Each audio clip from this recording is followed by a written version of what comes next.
Hey, Soul Stories fam. We've got a swoon-worthy love story for you today.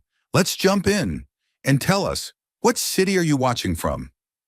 The early summer shower had just passed, leaving Maple Street glistening under the late sunlight.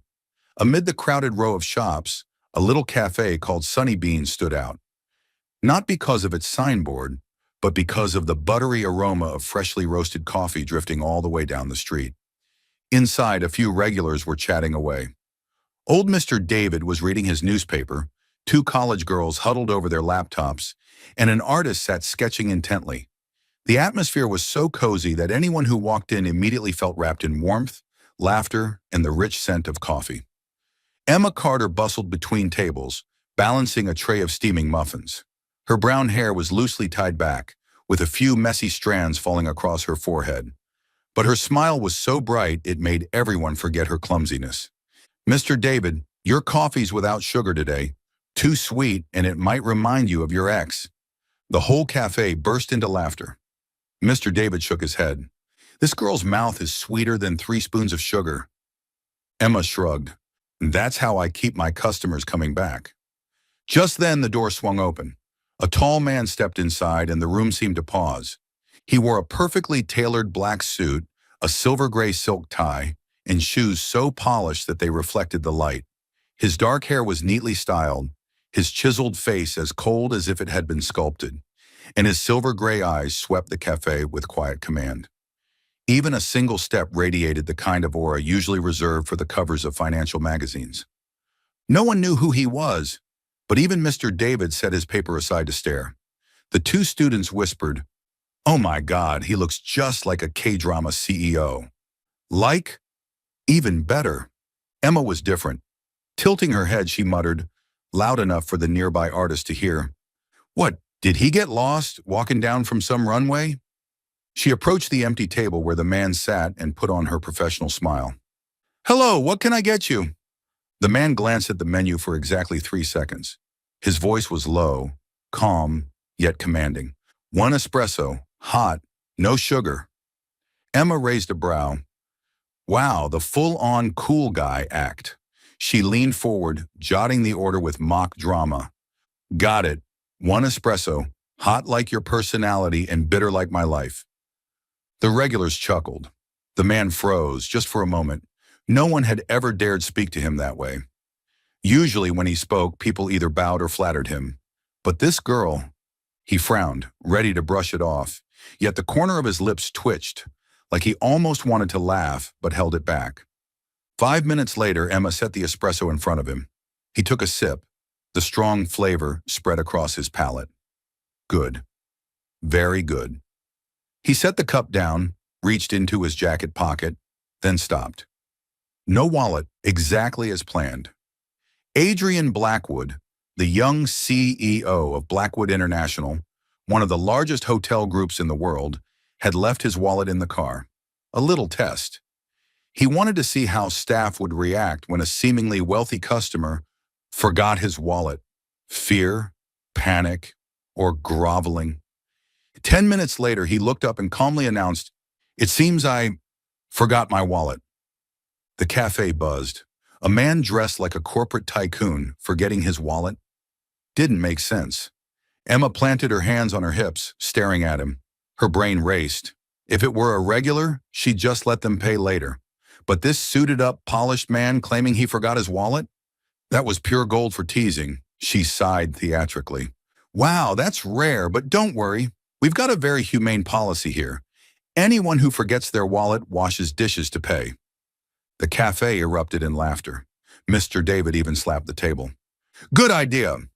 Adrian froze. A billionaire? Being told to wash dishes? Normally, one frown from him would have executives tripping over themselves to apologize. Yet this petite girl had the nerve to demand he scrub plates. "Me?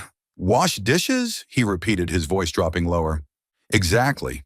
Emma nodded firmly. "But fine. Looking at that suit, I doubt you've ever held a dish in your life. I'll lower the bar. Wiping tables will do. Think of it as a career experiment." More laughter broke out. One student whistled, and the artist even offered him a rag. Emma leaned on her hand, eyes narrowed playfully. Relax, I won't deduct your pay. On the contrary, people might line up just to have you wipe their tables. Adrian studied her. Emma's brown eyes held no fear, only mischief, sparkling as though daring him. Do you dare? He should have been angry. He should have stood up and left, silencing the room. But instead, for the first time in years, something in his chest stirred, almost bursting into laughter. He pressed his lips together and cleared his throat. I will remember this policy. Emma beamed. Good, but next time bring your wallet, Mr. Cold. She spun away to continue working, leaving Adrian sitting motionless. The espresso still steamed, but the heat in his chest came not from coffee, but from the radiant smile of the girl who had just dared to challenge him. When he finally left, Adrian stepped into the luxury car waiting outside. His assistant opened the door, puzzled to see his boss faintly smiling, a sight almost no one at the company had ever witnessed. Adrian glanced at the rearview mirror. The little Sunny Bean sign faded in the distance, but her words still echoed in his mind. Forget your wallet, then wash dishes to pay. And for the first time, Adrian Blackwood, the man infamous for being cold and untouchable, wondered who on earth had he just met. The next evening, Emma traded her coffee shop apron for the crisp uniform of a hotel server. A neat white shirt, a simple black vest, her hair pinned up tightly. The night shift at the Royal Blackwood Hotel was always hectic. Wealthy guests attending banquets, staff darting back and forth like bees in a hive. Balancing a tray of glasses, Emma whispered to herself, the tips here are at least 3 times what I make at the cafe. Come on, Emma, one shift and you can cover the electric bill this month. She weaved through the tables, placed a glass of wine into a guest's hand, and quickly turned to leave. And then the air shifted. Conversations hushed. Heads turned toward the grand entrance. A man in a black suit walked in. His expression was icy, his steps commanding. The line of receptionists and managers bowed in near military unison. Emma nearly dropped her tray when she saw Adrian stride into the grand hall. The crystal chandeliers reflected off his suit, adding to his imposing aura. The other employees bowed deeply, but Emma's heart was pounding for an entirely different reason. Oh my God, the forgotten wallet guy from yesterday is actually Blackwood's CEO? The memory hit her instantly, pointing at him, teasing, forget your wallet, then wash dishes to pay. Blood rushed to her face. What if he remembered? What if he got angry and fired her? She'd basically told her boss, the CEO himself, to clean tables. Emma forced herself to stand tall, gulping hard, but her eyes couldn't help sneaking glances his way. Adrian's face remained composed, his expression cold, as though he'd never seen her before. Emma exhaled, half relieved, half annoyed. Maybe he really forgot. Fine, but to me, you'll always be Mr. Cold who forgets his wallet. Adrian walked past the line of staff, his gaze sweeping the room. As always, his expression was unreadable, but for just a fleeting second, when his eyes landed on Emma, his pupils widened. The coffee shop girl from yesterday. She was standing stiffly, face pale, yet her eyes still held that glint of mischief. For reasons he couldn't explain, it made the corner of his mouth want to twitch upward. Carry on with your work, his low voice echoed as he strode into the hall. Emma almost laughed out loud. Seriously, this guy deserves an Oscar. He forgot his wallet yesterday, and today he acts like we've never met. Fine by me, Mr. Cold. She turned away, muttering under her breath. Welcome, Mr. Cold, who forgets his wallet, to your very own hotel. Throughout the banquet, Emma thought she'd avoid Adrian. But life, of course, wasn't that simple. While she carried a tray of champagne past the tables, Adrian was engaged in a deep conversation with the shareholders. Out of the corner of his eye, he spotted her, and though his lips continued to discuss business, his silver gaze followed her petite figure as she navigated the crowd with quick, graceful movements. Emma felt it instantly, like a spotlight burning into her back. She glared at the tray and muttered, "Stare all you want, but don't think I've forgotten your little wallet incident, Mr. CEO." She rolled her eyes dramatically, straightened her back, and quickened her pace, leaving him to watch her go. Halfway through the evening, Emma slipped out to the corridor for a breath and to fix her hair. The glass door creaked open, footsteps echoed behind her, and before she could turn, a low voice spoke. "You work here?" Emma spun around. Adrian stood there, hands in his pockets, tall frame cast in the golden glow of the chandelier. Blinking rapidly, she forced herself to smirk. "Oh, Mr. Cold. Sorry, Mr. CEO. You still remember me? I thought you were rather forgetful." Adrian raised a brow. Anyone else would have been terrified, but her? She made it sound like a joke, and strangely, he found it amusing. Yesterday was a special situation. Emma crossed her arms, tilting her head. "Special enough to forget your wallet?" For the briefest moment, his eyes flickered, and in that instant, Emma realized the cold CEO actually looked flustered. The thought made her burst into giggles. "Relax, I'm not chasing you for the bill. Nobody's going to make the CEO wash dishes." Adrian looked like he wanted to reply, but a manager rushed over, calling him back to the guests. He gave Emma one last lingering look, then a small nod. As his figure disappeared through the door, Emma chuckled to herself, shaking her head. Mr. Cold who forgets his wallet, truly one of a kind. Her shift ended near midnight. Exhausted but grinning, Emma replayed in her mind Adrian's frozen reaction to her teasing yesterday. From now on, she'd keep her own private nickname for her new boss. Mr. Cold who forgets his wallet. What Emma didn't know was that, in the top-floor executive suite, Adrian Blackwood stood at the window, gazing over the city lights. And in his mind, only one image lingered: sparkling brown eyes, a carefree teasing voice, and a smile that, for the first time in years, made his emotionless heart feel warm. The banquet hall on the 18th floor of the Royal Blackwood Hotel glowed under warm golden lights. This wasn't a public press event, but a private reception reserved for a few major shareholders. Among them, Harold Whitmore, father of a leading investor, infamous for being demanding and sharp-tongued. Adrian had originally intended for his senior managers to handle the hosting, but just before the evening began, his cold voice cut through the air. "Carter, tonight you'll serve in the VIP section." Emma nearly choked at hearing her name. Her? Again? Good grief. Was Mr. Cold who forgets his wallet really trying to play games with her fate? Still, she straightened her uniform and stepped into the room. Well, if I have to die, better to die in a five-star hotel than a coffee shop. The atmosphere inside was thick with tension. The shareholders spoke in clipped, calculated sentences, as if each word weighed in gold. Emma weaved through the sea of tailored suits, balancing a tray of wine glasses, forcing her face into calm composure. And then, the spark hit the fuse. Harold Whitmore, his hair white as snow, his narrow eyes scanning every detail with suspicion, fixed his gaze directly on Adrian.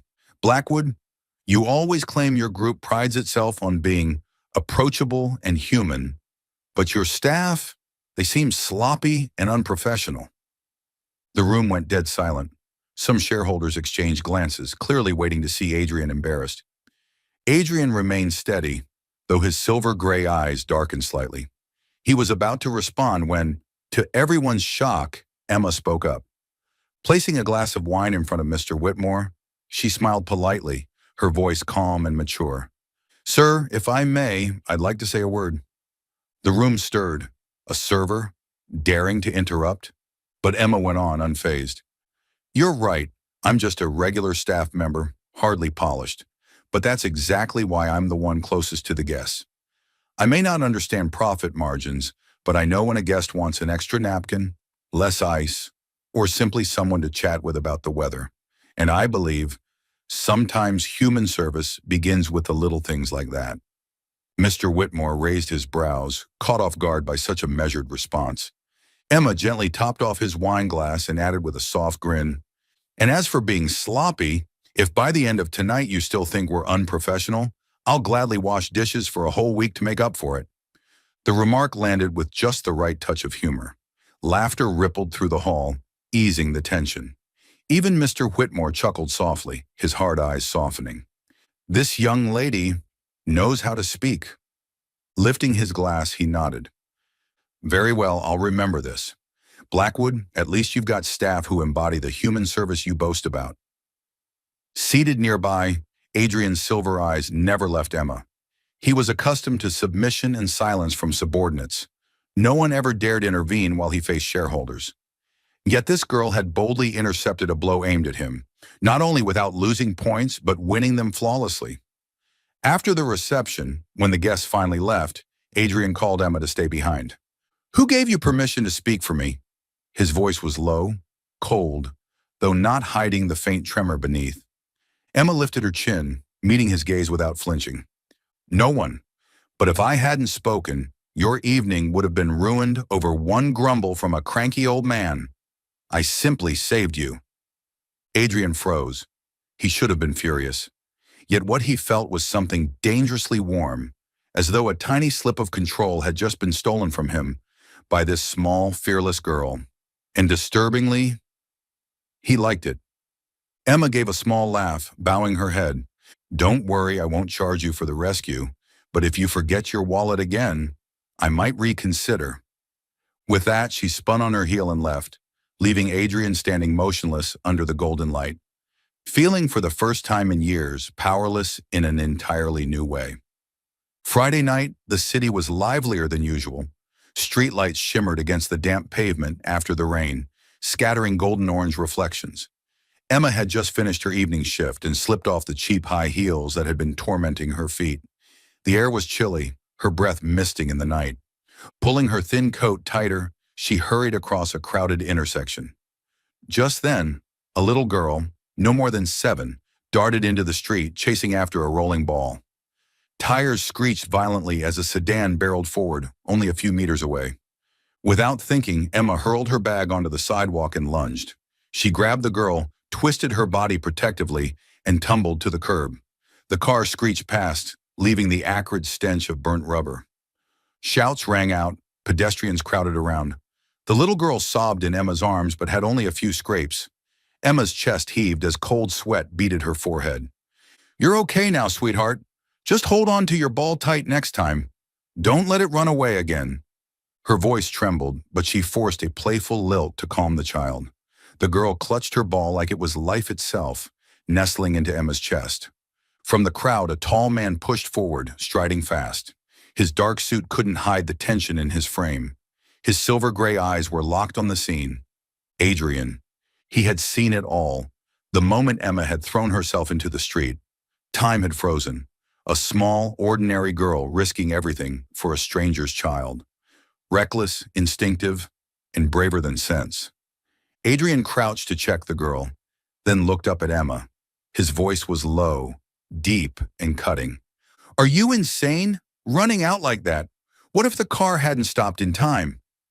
Emma was still breathless, but her eyes blazed. She shrugged, wiping blood from her scraped elbow. "I didn't think. Just knew. I couldn't let her get hurt." He stared at her, his gaze complicated, a strange heat spreading through his chest. The girl's family rushed over, bowing repeatedly in gratitude. Emma smiled reassuringly, brushing it off. "It's fine. Just make sure she keeps better hold of her ball." When the crowd dispersed, Adrian remained. Slowly, he slipped off his coat and draped it over Emma's shoulders. "Come on, I'll take you home." Emma froze. The heavy coat carried the warm, expensive scent of his cologne, enveloping her completely. But immediately she shook her head. "No need, I usually walk. You've got bigger things to do." Adrian frowned. "I didn't ask if you walk. I said I'll take you home."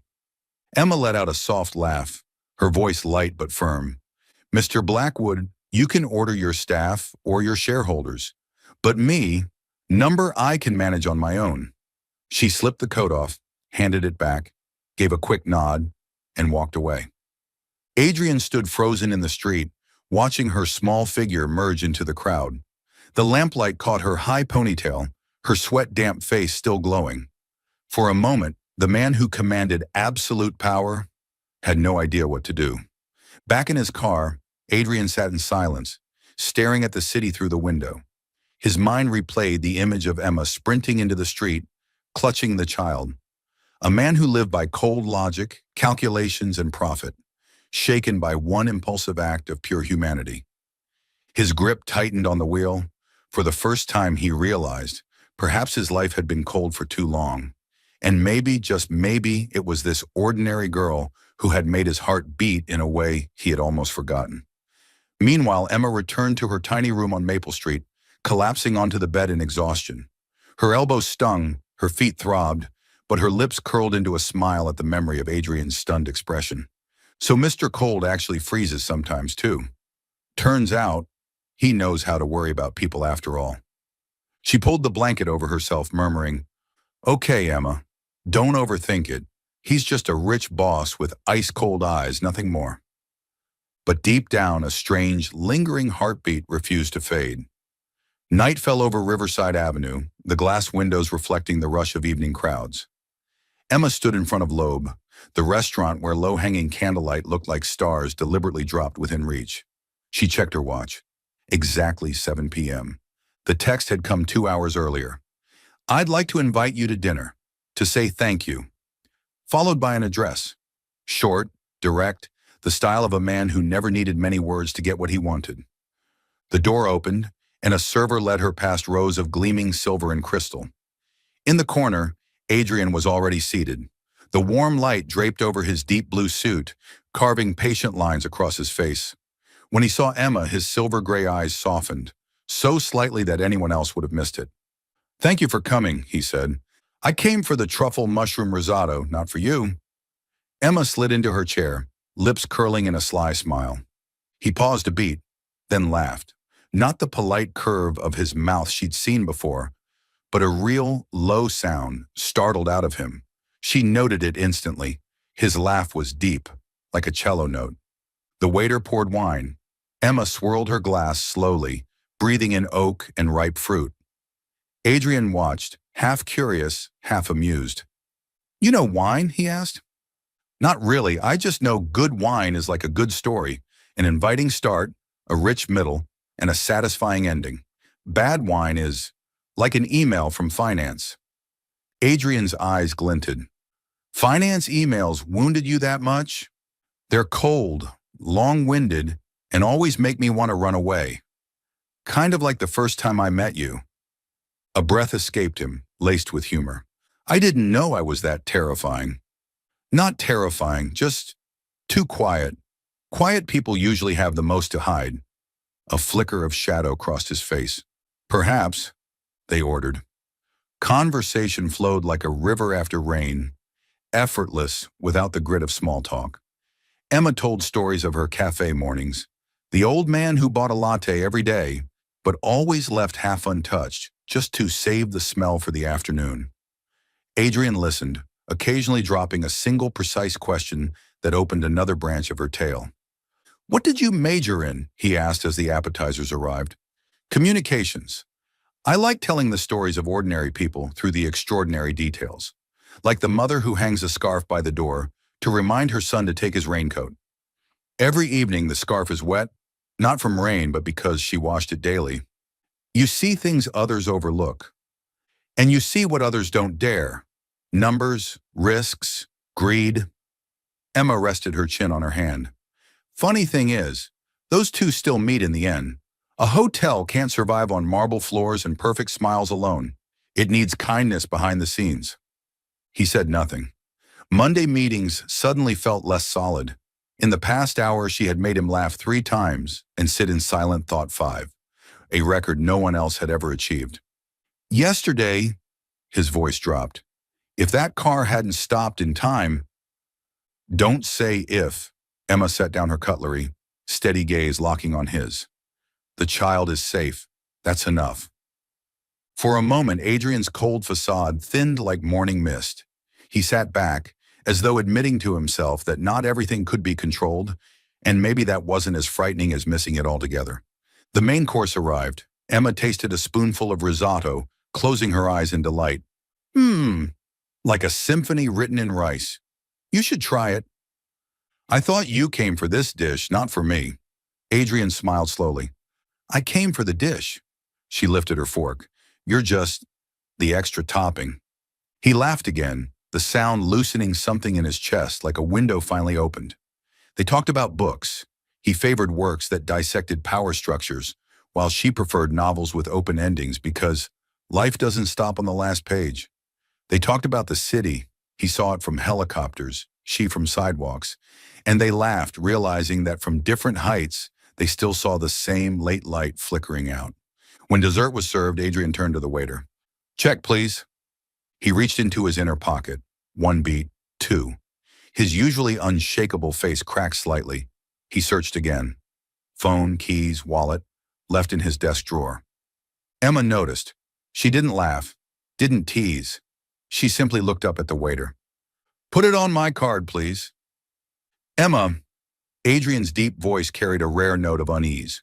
"I left it at the office. I'll transfer you right away." She shook her head, cutting him off with a gentle smile. "It's fine. Consider it my investment in a CEO. You can pay back tomorrow, with interest." "And what's the interest?" He asked, half joking, half serious. "Depends on how you repay it." She shrugged. He held her gaze longer than necessary. There was a kind of wealth he'd never owned. Ease.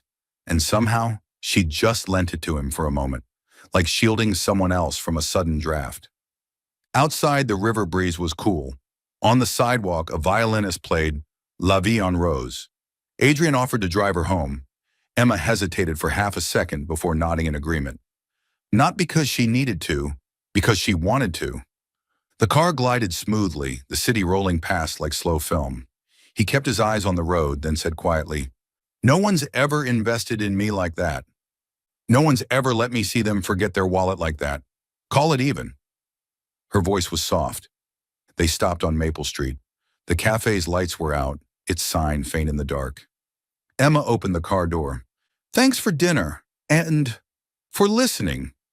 Not as a CEO, but as a man." He tilted his head. "I'm not sure I know how to be just a man." "You'll learn. Start by remembering your wallet tomorrow." She smiled, her eyes curving. The door shut. Adrian watched her cross the porch, her shadow stretching long under the street lamp. In his chest stirred something both foreign and familiar, strange in its fragility, familiar in how long he'd been waiting, to be seen beyond the reports. His phone buzzed. A text from Emma. "Here's my account for principal plus interest. Interest rate, 1 smile per day." Ha ha ha ha. Adrian chuckled in the darkness of the cabin. He typed back, "I'll pay on time." Then paused, deleting, rewrote, "earlier than on time." That night, for the first time in years, he switched off Do Not Disturb, set the phone face down, and leaned back. The feeling of being looked after, even just for one dinner, didn't make him smaller. It pulled him closer to a version of himself he'd forgotten, someone who could be gentle, unarmored. On Maple Street, Emma let down her brown hair, the waves falling over her shoulders. She opened her window to let in the night breeze, smiling at the text she just received. Earlier than on time. Oddly enough, it sounded like a promise of more than money. Outside, the violin still lingered. Inside both their hearts, another melody began, soft, steady, needing no conductor. Monday morning, the staff area behind the Royal Blackwood's main lobby buzzed louder than usual. The espresso machine hissed, locker doors slammed, and, most unbefitting of a five-star service standard, whispers foamed and frothed like steamed milk. Emma arrived 10 minutes early, changed into her uniform, and neatly tied her hair. The moment she stepped into the break room, she felt eyes sticking to her like post-it notes, curious, judgmental, with a trace of envy. In the corner, a group of receptionists hunched over a phone screen. On it, a short, shaky clip from the recent shareholder dinner. Emma speaking to Harold Whitmore, the room laughing softly, and, more importantly, Whitmore's rare approving nod. "Who is she?" "New staff. Works the bar shift." "No, she's the cafe server who transferred to nights." "Heard she even had dinner with the CEO last night." A throat cleared, followed by a verdict that rang like a jury's conclusion. The CEO's got his eye on the server. And just like that, rumors sprouted wings. Mia, Emma's friend from the bar team, slipped her an Americano and whispered, "Ignore them. These people live on gossip the way fish live in water." Emma took a sip and smiled faintly. Then I'll just consider myself a good swimmer. But not every word went down so easily.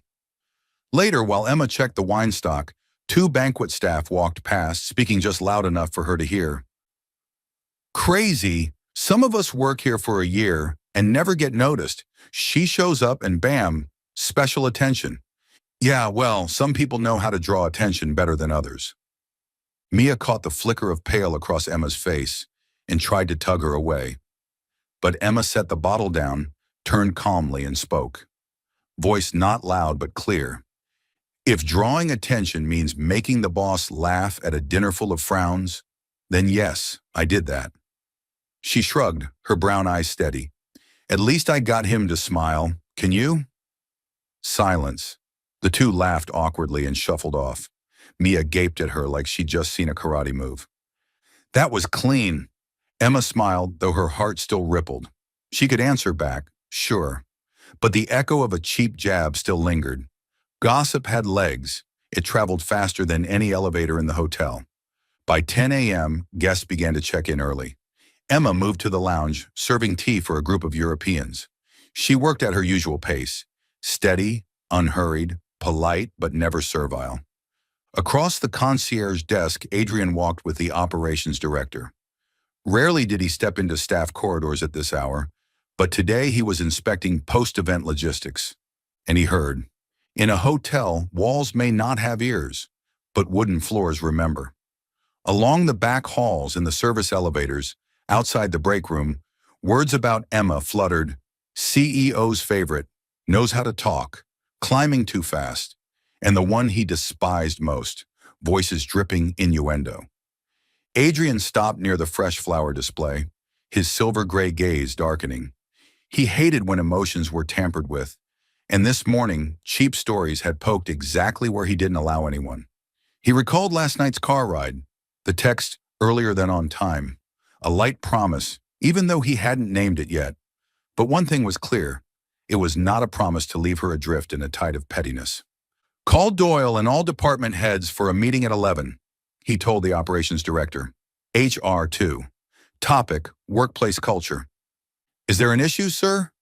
No issue. Adrian's lips pressed thin. Just boundaries. By noon, Emma climbed to the rooftop for air, Mia's packed lunchbox in hand. The city below boiled like a pressure cooker. Up here, the wind pushed through the safety mesh, tasting of metal and sun. She sat on an iron chair, opened the box, grilled chicken rice, and a note. Eat this, not the gossip. She laughed, swallowed a bite, then sighed. What exhausted her wasn't the mocking, but the choice between silence for peace and defiance for truth. Emma preferred the latter, but being right didn't mean it wasn't tiring. Lunch okay? The deep voice startled her. She looked up. Adrian stood a few paces away, white shirt sleeves rolled, tie loosened, the wind tugging at his shirt. Never had he looked less CEO than in that moment. It's fine, Emma nodded, closing the box. Thanks for asking. He hesitated, weighing words. This morning I heard things that weren't true. I've called a meeting on workplace culture. Here people are judged by their work, not by rumors. Emma met his eyes and saw something rare there. Guilt. She chose a soft smile. I can stand on my own, but thanks for putting up the fence before someone fell. Adrian nodded, his gaze never leaving her face. The wind loosened a strand of hair from her clip. He raised his hand, then stopped midair as if remembering a boundary. She tucked it back herself, smiling. All good. I won't let this morning repeat itself, he said quietly. This morning will pass. Emma shrugged. Rumors are like watered-down coffee. Easy to sip, but no one survives on it. I prefer espresso. The corner of Adrian's lips shifted. He seemed about to say more. Apology? Promise? But his phone buzzed. The 11 o'clock meeting. He only left her with one line. If anyone bothers you, tell me directly. Here, you're not alone. The rooftop door closed behind him, leaving only wind. Emma leaned against the railing, smiling faintly. She didn't need rescuing, but to be seen and respected in a place full of watchful eyes was grace enough. Oddly, it made her breathe easier. That afternoon in the back corridor, another brush. The same two staff muttered as Emma passed. Heard there's a culture meeting. Must have been someone making a fuss. These days, say a few pretty words and you're already climbing. Emma set her tray down, turned calmly, voice level as if taking an order. I'm not climbing. I'm working. When you manage to cut my workload in half, then you can talk. Laughter erupted from the nearby counter, this time not mocking. Mia slapped the table. Bullseye! By coincidence, or not, Adrian had just left the meeting room, standing in the shadowed corner. He heard everything. He didn't step out. He didn't need to. Emma's reply was exactly the culture he wanted. Direct, clean, no knives hidden in honeyed words. He turned down another hall, dialing HR. Revise the code of conduct. Add clauses on personal rumors and soft bullying.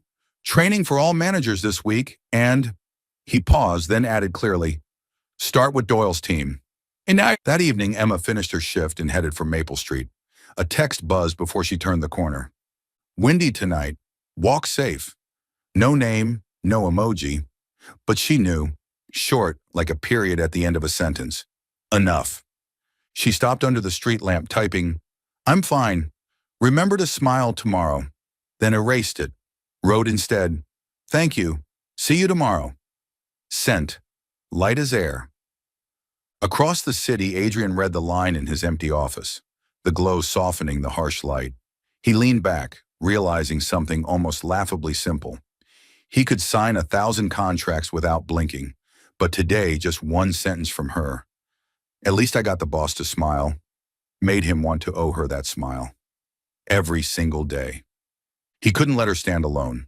Not for honor, not for policy, but because, for the first time, he wanted to stand with someone outside his world.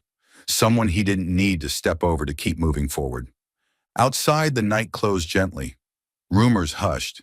And in the quiet stretch between two ends of the city, something small began to take root.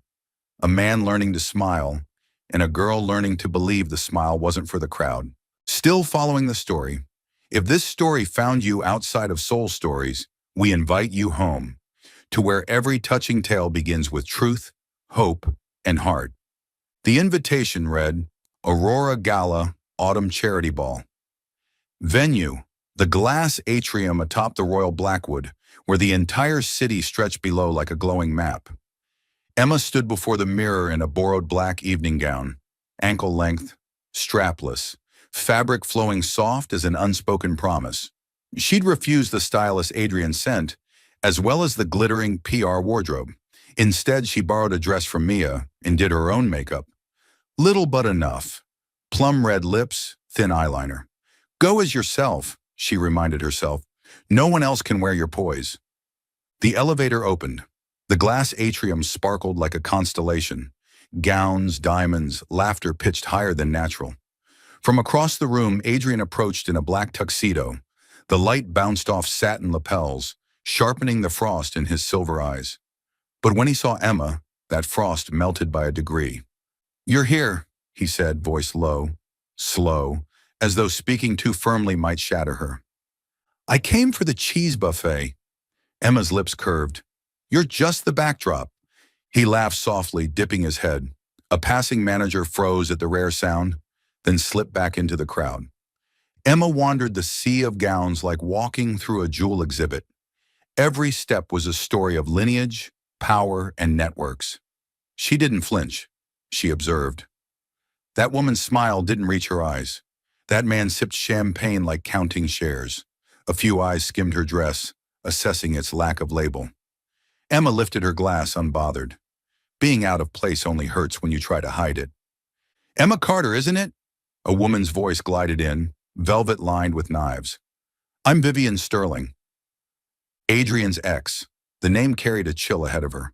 Vivian wore a silver crystal-studded gown, neckline lower than necessary, smile sharp as a diamond cut.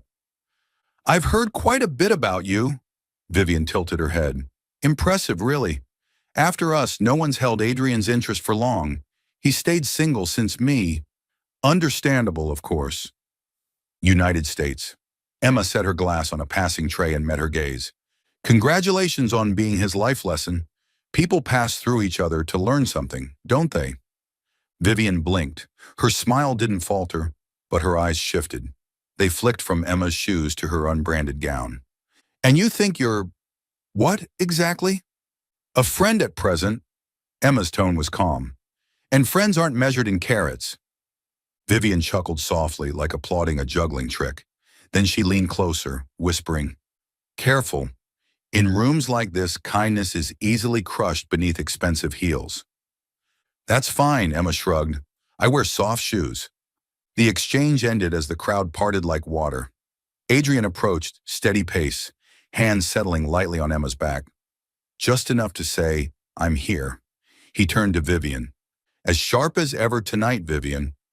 "Just enough not to be bored." Her smile curled like smoke. "Still alone, Adrian? Since our breakup, no one's lasted more than a month, isn't that right?" Heads turned. Murmurs spread as quickly as spilled perfume. Emma felt Adrian's chest tense faintly. He could ignore it. He usually did. But tonight, he faced the crowd fully, his voice level, microphone clear without a mic. "I'm not alone." His hand pulled Emma closer. "This is my girlfriend." The air froze as if someone had unplugged the orchestra, eyes pinned down on them. Vivian's lips tightened, though she still smiled. The smile of someone retreating one step only to plan tomorrow's strike. Emma felt the words wash warm over her. Then the tide of clarity. Girlfriend. Heavier than any diamond glittering around them. She looked up. Adrian leaned down. The kiss wasn't dramatic, wasn't staged. It was quiet. A statement. His lips brushed hers. Brief, soft, yet deep enough to erase the whispers, long enough for his hand to slip from her back to her waist, tracing a curve he hadn't allowed himself to hold. Champagne, cedarwood, and something unnamed mingled in the air. A shutter clicked, then another. "Blackwood has a girlfriend. Who is she?" "She looks familiar." Headlines flashed in the crowd's eyes. Adrian pulled back first, not out of hesitation, but as if asking silently, "Are you okay?" Emma's eyes answered, "I'm fine, but don't make me your shield." Their wordless conversation lasted 2 seconds. Vivian adjusted her necklace, smiling politely. "Congratulations. Truly, Adrian." She flicked Emma one last, needle-thin glance, then melted back into the crowd. Music resumed. Voices swelled like waves after the wind. Adrian inclined his head. "I'm sorry." The rare apology slipped cleanly from his lips. "I didn't want you to feel used. I don't like being someone's gag order." Emma's voice was even. "But I'll stand by you if it's a choice, not a reflex." For a heartbeat, his mouth nearly curved. "It's a choice. Then tonight," Emma exhaled, gripping her glass instead of his hand, "we'll play the boyfriend-girlfriend part to the end. Tomorrow we talk like adults." "Agreed." Adrian nodded, solemn as signing an addendum. His hand stayed on her back, guiding, not claiming. They moved through knots of guests sniffing for fresh gossip. Adrian spoke with the fun chairman while Emma chatted with his wife about an art scholarship program for children. She didn't fake knowledge, just asked the right questions at the right time. When an investor blurted, "You work at the hotel." Before that, a cafe? Emma smiled. "Yes, and I still make a cappuccino prettier than most served here." Laughter rippled, smoothing the edge of prejudice. On the glass terrace, night wind poured into the gala. The city below blinked like an inverted star map. Emma leaned against the railing, inhaling deeply. Adrian stood beside her, one hand's width away, the space holding both respect and pull. "Earlier," he said, eyes still on the skyline, "I didn't deny it for anyone else, you know that?" "I guessed." Emma tilted her head. "But guesses aren't enough. Tomorrow you'll say it clearly. Tonight," she smiled, "take me for dessert, somewhere with fewer cameras." He looked at her, laughter flickering in his eyes. "Consider it done." They turned back inside. A photographer aimed his lens. Adrian subtly shifted, blocking half of Emma's face, instinctively shielding. The crowd's narrative had begun. Blackwood reveals his girlfriend, the CEO's mysterious woman. But inside their own story, smaller and slower, another truth was forming. If you name it right. If you hold hands, hold them because you want to, not because you have to prove something. At the night's end, as they left the atrium, Emma paused at the glass threshold, facing him. Adrian. Yes? That kiss, she searched for words, was beautiful. But the best part isn't that everyone saw it. It's that when the doors close, we can still tell each other the truth. He nodded. Tomorrow. The elevator doors shut, reflecting two figures side by side. Not too close, no longer far. Below, the city still glittered. Up here, news had exploded. And in the quiet place inside each of them, something had lit, not because of diamonds, but because of a simple introduction. This is my girlfriend. The next morning, Emma studied her reflection in the mirror of the old cafe, where she had picked up a short shift. Under the gentle light, she was still the same Emma. Hair tied high, plain white blouse, a latte in hand. But the mirror betrayed what she couldn't hide. Eyes clouded with thoughts from the night before. The kiss, Adrian's lips on hers in front of hundreds. For a moment, the world had stopped, but back in her small room with only the creak of a ceiling fan, Emma realized her trembling wasn't only from emotion, but from doubt. That kiss.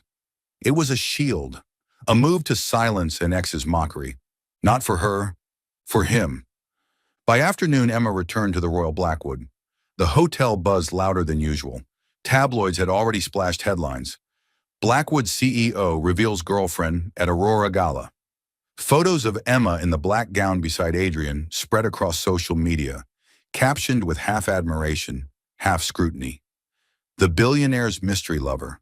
From cafe waitress to CEO's girlfriend. Passing by, she caught whispers. She's just a prop. No, look at the hand-holding. It's real. But someone like her... Mia rushed over, trying to block Emma's view of a phone screen. Emma only smiled faintly, voice calm. It's fine, I'm fine. Inside, she wasn't fine at all. Adrian was in a meeting when Emma arrived.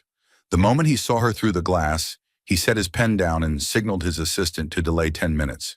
He stepped out, composed as always, but his eyes carried something different, a trace of hope and hesitation. You came. His voice was low, as though trying to draw her closer. Emma met his gaze. The space between them wasn't just physical, it was deeper. I came to ask, she said slowly, last night's kiss. What did it mean? Adrian faltered. He wanted to say, I wanted it, but pride stopped him. A CEO didn't admit to losing control. Instead, he chose a colder truth. It was necessary. Emma gave a soft laugh, sharp at the edges. Necessary? For you, right? So your ex couldn't mock you, to keep your pride intact. Her eyes shone, but with chill. You live in a different world, Adrian. A world where a kiss is just a move on the power board. But to me, it's not a game. You can't understand what it feels like to be pulled in without a choice. Adrian's fist clenched. That kiss to him had been anything but a move. But confronted, cornered, his pride surged. You're right. His words dropped cold, heavy. We don't live in the same world. The air froze. Emma's lips trembled, though no tears fell. Silence thickened around them. Thank you for admitting it, she said quietly. Then I'll keep my distance. She turned away. From that day, Emma avoided him.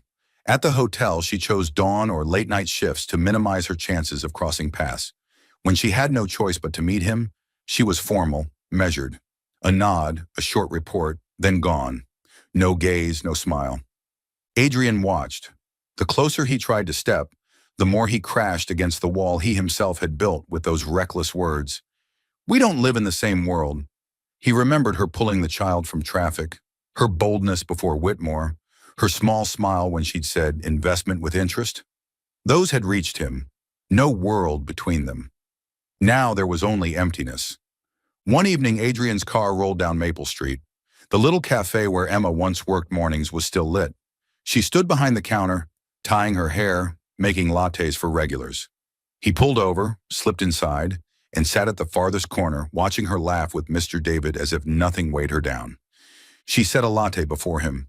No questions, no teasing, No playful jabs, just one short line. "Here you go." And she walked away. Adrian stared at the foam heart trembling on the surface. He had never tasted coffee so bitter, not because of the beans, because for the first time, he understood a kind of loss money couldn't buy back. Night fell. Emma lay on her narrow bed staring at the ceiling, his words cutting through her mind like glass. "We don't live in the same world." She wasn't weak. She had never been. But for the first time, her strength itself felt exhausting, because the more she avoided him, the more her heart refused to obey. Across the city, Adrian sat sleepless, gazing out the skyscraper window. If their worlds were truly different, why did silence feel like losing half of himself? The distance had formed, sharp, cold as glass. But behind it, both of them knew. Their hearts were still beating, wild and unconfined. A week after the glittering gala, Emma still kept her distance. Each time Adrian appeared at the hotel, she skillfully slipped away, leaving only brief greetings behind. The kiss beneath the eyes of hundreds lingered with her, but it made her feel like she'd been pulled onto a stage that wasn't hers. He belonged to glass halls, billion-dollar deals, and handshakes heavy with strategy. She belonged to laughter with children, to sketching rainbows on paper. The more she thought, the clearer the distance became. That weekend, Brooklyn Park thrummed with the Sunlight Project, an event for underprivileged kids. Emma had signed up as a volunteer weeks ago. She wore a plain white t-shirt, old jeans, her hair tied back, and immediately blended into the whirl of children. She sat cross-legged in the grass, carefully fastening paper wings to a little boy's back, singing and making superhero motions. The kids' laughter rang out across the park, mixing with the honey-gold afternoon light. At the park's edge, a tall figure stood still. Adrian. He knew Emma would be here. An assistant had casually mentioned her name on the volunteer list. At first, he hadn't planned to come, but in the end, his heart had overruled logic. He stepped in, but didn't intrude, just stood at a distance, watching her. And then, he froze. Emma was nothing like the woman beside him at glittering parties. Here she was herself, cheeks smudged with paint, hair undone, laughter carried by the breeze. Ordinary, and yet somehow she lit up the entire park. Adrian, who was used to wielding power to command attention, suddenly realized, before Emma, he didn't need orders or control. Just standing still, he was already caught in her orbit. A little girl tugged at Emma's hand. "Miss, can you draw me a really big sun?" Emma smiled, picking up a yellow crayon. "Of course, but if your sun is big, it has to shine for all your friends too, okay?" "Yes," the girl squealed, eyes wide. Watching Adrian felt something foreign stir in his chest. Admiration, longing, and fear. Fear that one day she'd step completely out of his world, leaving him behind in cold, empty rooms. When the event paused for a break, Emma stood wiping sweat from her brow. Suddenly, her eyes met Adrian's. Both froze. The air thickened. "What are you doing here?" Emma's voice was low, edged with caution. Adrian stepped closer, stopping at a respectful distance. "To see you, where you belong." Emma tightened her grip on the roll of paper in her hand. "And you think just standing here, watching, will make our worlds merge?" Adrian didn't answer right away. His gaze fell on the children behind her. Then softly, "Number, but at least I can try stepping into your world instead of dragging you into mine." Emma faltered. The words made her heart skip a beat, but her mind remained taut. She turned back to the children. Adrian didn't follow. He simply stood still, his eyes tracing her every move, his chest tightening with an unfamiliar ache. By sunset, Emma slung on her backpack, ready to leave. Adrian was still there, tall frame haloed in the fading light. He didn't approach. He only stood where she could see, proof he had truly come, not as a CEO, but as a man who wanted to be near her. Emma walked on, heart quietly unsettled. The distance was still there, thin as thread, yet impossible to mend in one pull. Adrian watched her fade into the crowd, and for the first time in his life, he understood. Some things can't be owned. They can only be held, gently, with all the sincerity you have. The lobby of the Royal Blackwood still carried the scent of lilies and echoes of music after the charity event. Outside, the press buzzed with noise, but in a small conference room, only Adrian and Emma stood face to face. Silence filled the space, as though all sound had been locked behind the door. Emma crossed her arms, gaze steady but wary. Adrian, the man who never flinched, signing billion-dollar deals, was now clenching his fists until his knuckles turned white. He drew in a deep breath. "There's something I need to tell you, even if it makes you hate me more." Emma frowned. "I'm listening." Adrian stepped forward, voice low, stripped of arrogance. "I never actually forgot my wallet. It was a test, a stupid experiment I thought I could control. I wanted to see how a stranger would react to an inconvenience, but I didn't expect to be undone by you in that very moment." Emma's eyes widened. Her heart tightened, partly from anger, partly from relief. The wall she'd built over the past weeks trembled. "And what exactly are you saying?" Her voice caught slightly. Adrian held her gaze, dropping every shield. "I'm saying that the moment you laughed and told me I could wash dishes to pay my debt, I knew I was finished. That so-called test became the first crack, and everything after that, I couldn't control anymore." Emma let out a short, incredulous laugh, torn between irritation and amusement. "A CEO, really? Using a forgotten wallet as a character test? Did you think life was some lab experiment?" He winced faintly but didn't defend himself. "I was wrong, but the kiss at the gala, that wasn't about saving face or silencing someone else.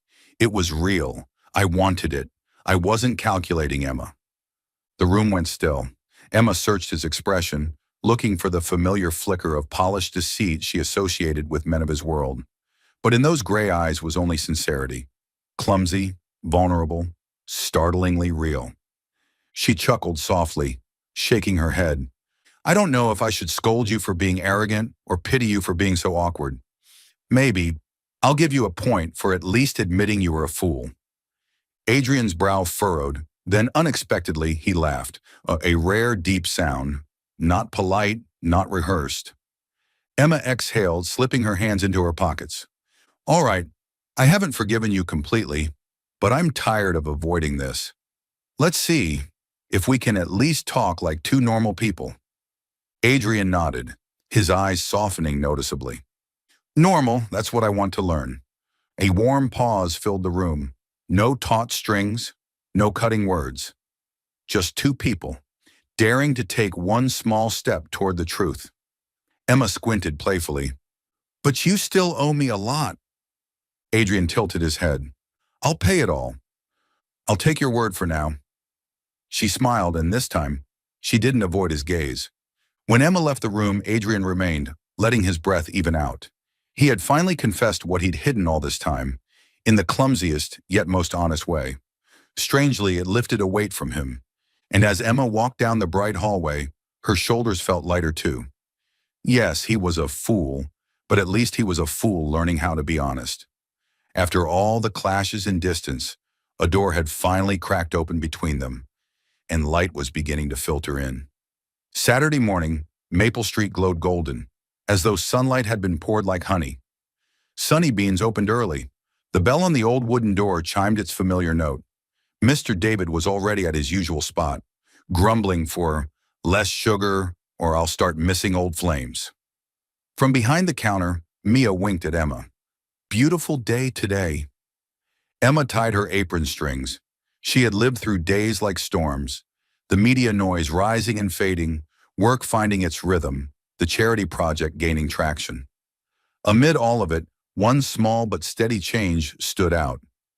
Adrian now spoke the right language. He sent short messages, not orders, not decrees, simple words like, "Did you sleep enough?"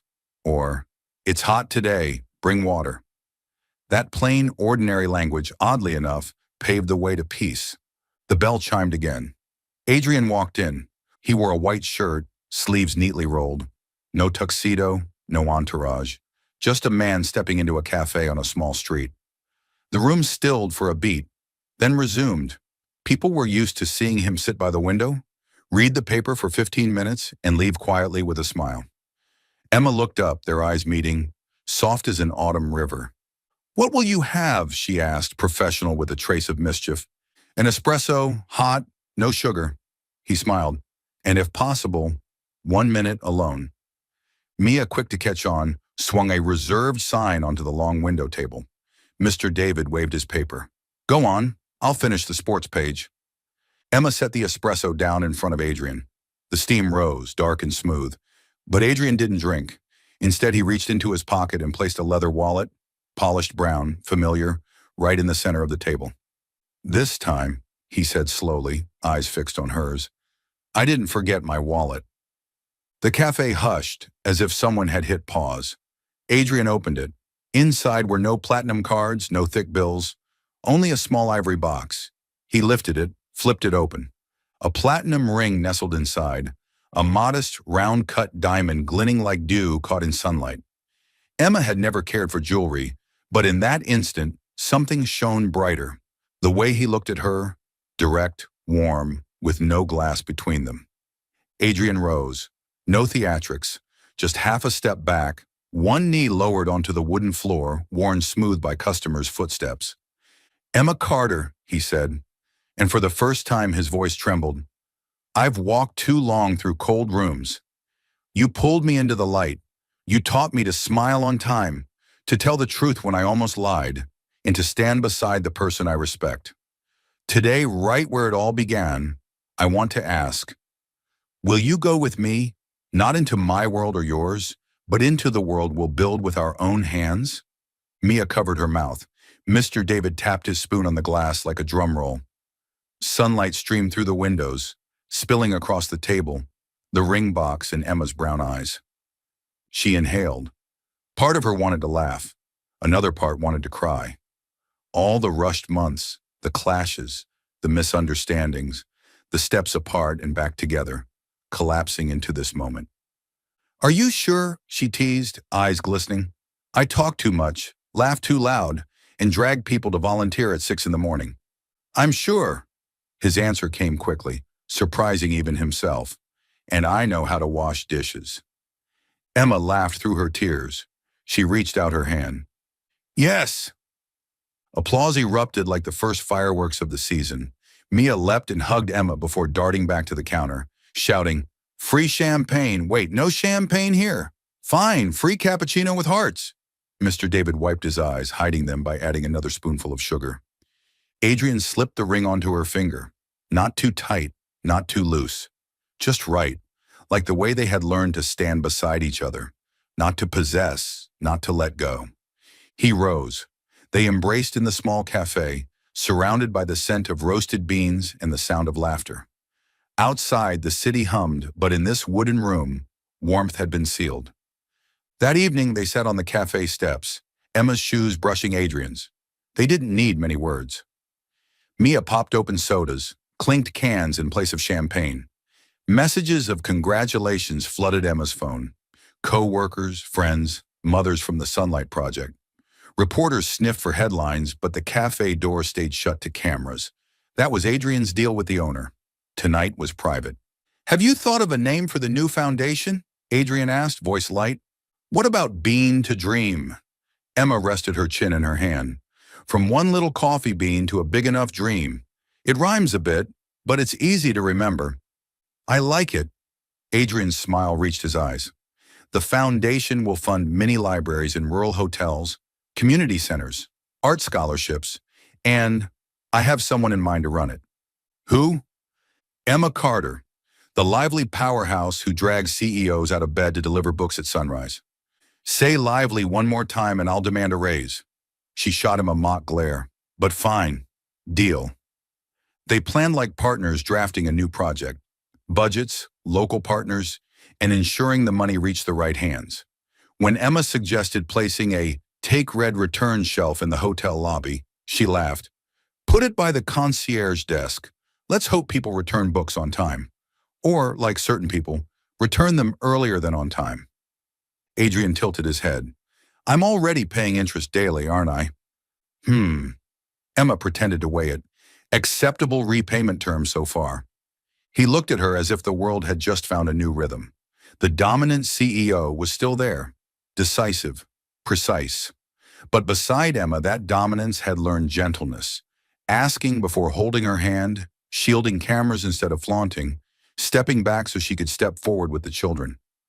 People called them the CEO and Cinderella. Adrian only smiled. Emma had never been Cinderella. She hadn't waited for magic, she was the magic. Months later, the first mini library opened in a coastal hotel's hallway. Low wooden shelves at child's height, marked with a sign, "Take, read, return." Next to it, a box of crayons, stacks of paper, and a small map marked the location of the new community playground the foundation had funded. Emma crouched, sticking smiley face stickers onto the shelf. Children swarmed like bees to honey. A boy clutched a comic book. "Miss, can I take this home?" Emma ruffled his hair. "Of course, as long as you bring yourself back tomorrow too." Adrian stood nearby, slipping first reader cards into each child's hand. That afternoon they returned to Maple Street. Sunny Beans was busier than ever. Mr. David raised his cup. "To the two of you. Half for love, half for good coffee." Mia teased, "And half because your foundation's going to need a finance manager. Hire me."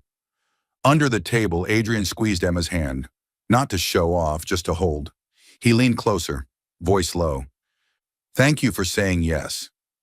Thank you for learning to slow down." Emma's eyes curved. "One day I'll run fast again," Adrian said, shrugging. "But only if you run with me." "Deal." She clinked her cup against his, porcelain chiming. Outside, dusk fell like a soft scarf. Inside, laughter and the scent of fresh coffee mingled with their new happiness. The old brown wallet sat on a high shelf, now a keepsake. Inside, no money, only a Polaroid. Emma beaming with a book in hand, Adrian watching her. The look of a man who had finally mastered the hardest lesson. The story closed in laughter, just as it had begun. From one forgotten wallet test, they had found a lifetime together. Not through magic, but because they had chosen to become each other's little piece of magic every day.